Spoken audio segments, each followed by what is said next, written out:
এই দেখো আজকে করব কাঁঠাল চিংড়ি, সেজন্য কড়াতে তেল গরম করতে দিয়ে দিয়েছি।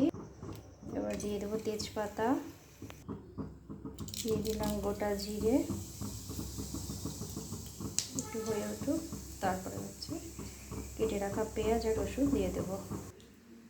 এই যে দেখো নুন হলুদ দিয়ে এঁচোড়টা সেদ্ধ করে রেখেছি, এঁচোড় আর আলু একসাথে সেদ্ধ করে রেখেছি। আর এই যে চিংড়ি মাছ ভেজে নিয়েছি দেখো লাল করে। এবার দিয়ে দিব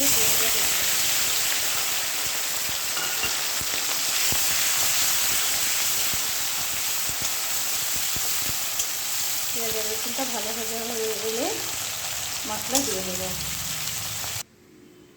পেঁয়াজটা ভাজা হতে হতে আমি মশলা ব্যাটারটা তৈরি করে নিই। দিয়ে দিলাম ধনে গুঁড়ো 1 চামচ,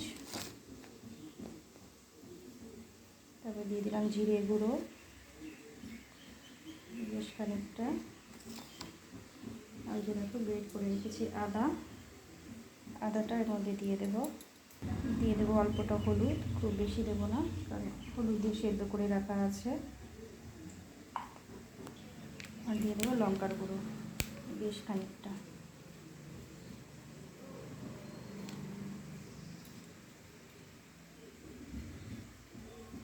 এবার একটু জল দিয়ে এগুলো মিশিয়ে গুলিয়ে নেব।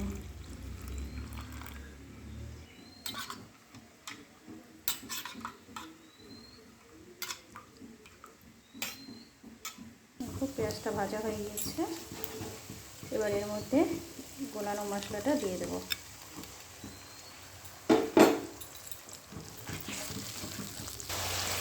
এই যে দেখো মশলাটা হচ্ছে, এবার আমি সেদ্ধ করে রাখা কাঁঠালটা দিয়ে দেবো।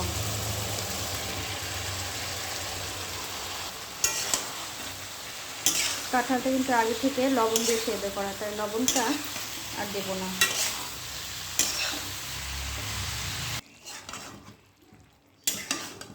কাঁঠালটা কষানো হচ্ছে, একটু ঢেকে দেবো।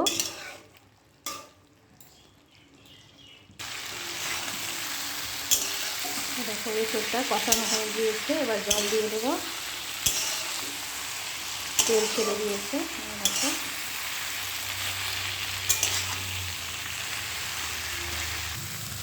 এবার জল দিয়ে দেবো পরিমাণ মতন, জল দিয়েছি। এই যে দেখো এবার ফুটে উঠলে তারপরে গরম মশলা দিয়ে দেবো। এবার ভেজে রাখা চিংড়ি মাছটা দিয়ে দিব। মাছটা ভালোভাবে মিলিয়ে দেবো।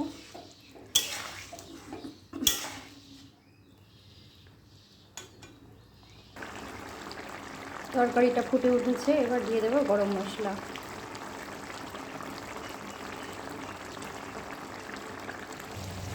এবার দিয়ে দেবো একটুখানি ঘি, তোমরা ইচ্ছে করলে নাও দিতে পারো।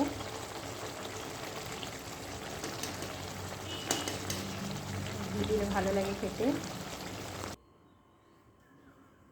এই দেখো তৈরি হয়ে গেল এঁচোড় চিংড়ি বা কাঁঠাল চিংড়ি। দেখে বলো কেমন হয়েছে।